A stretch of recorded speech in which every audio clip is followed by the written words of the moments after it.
Have you ever felt trapped inside your own thoughts, like your mind has built an invisible prison around you?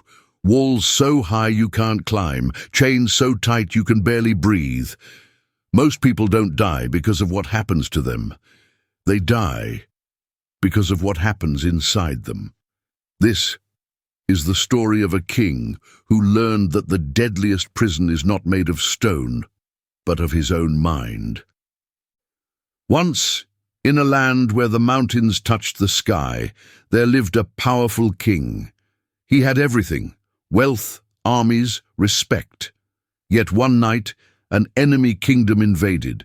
The king was captured, his palace burned, his people scattered, and instead of being executed, the enemy king gave him something worse: a small, dark cell with no windows. No swords pierced him, no chains broke his bones. But there, alone with only his thoughts, the king began to die. He replayed every mistake. If only I had prepared, if only I had trusted my generals, if only I had... The word "if" became his executioner. He wasn't killed by the enemy, he was being killed by his own mind.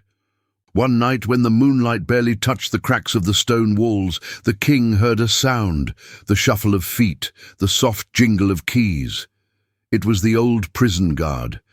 But strangely, the guard didn't bring food or water. He brought a story. The guard sat outside the bars and said, "Your Majesty, do you know why some men survive prisons for decades, while others die within weeks? It is not the hunger, not the darkness, not the loneliness. It is the war inside their heads." The king looked up, hollow-eyed. The guard continued, "I once saw a man survive 10 winters in this very cell. You know how?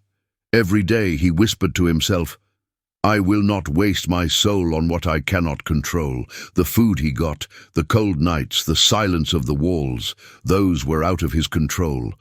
But the way he held his mind, that was his kingdom." The king stared at the guard. His lips trembled. "But how do I control my mind when it already controls me?" The guard smiled faintly. "You don't. You let go. Stop wrestling shadows. Stop fighting storms you cannot stop. The chain is not on your wrist, Majesty. It is in your thoughts."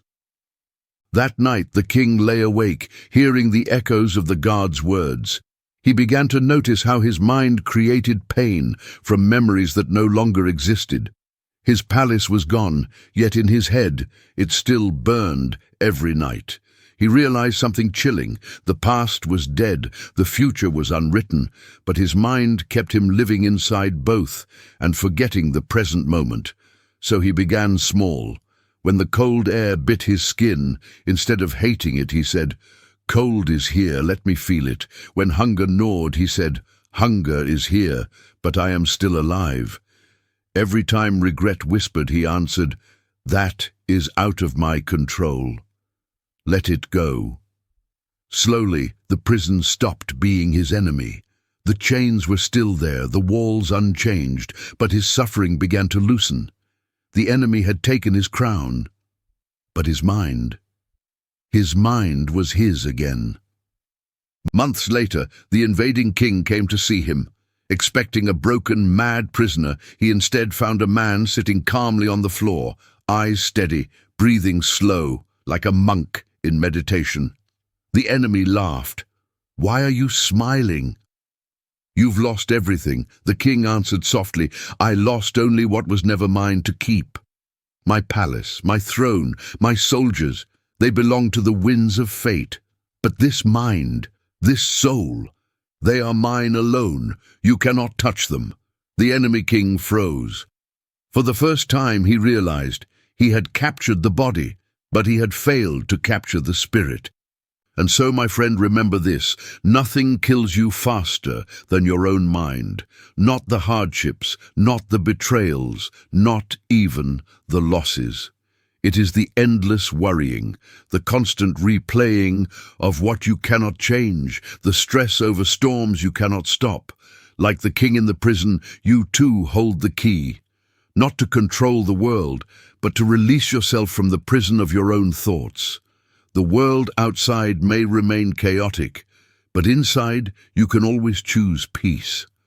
Don't stress over what is out of your control, for freedom begins the moment you let go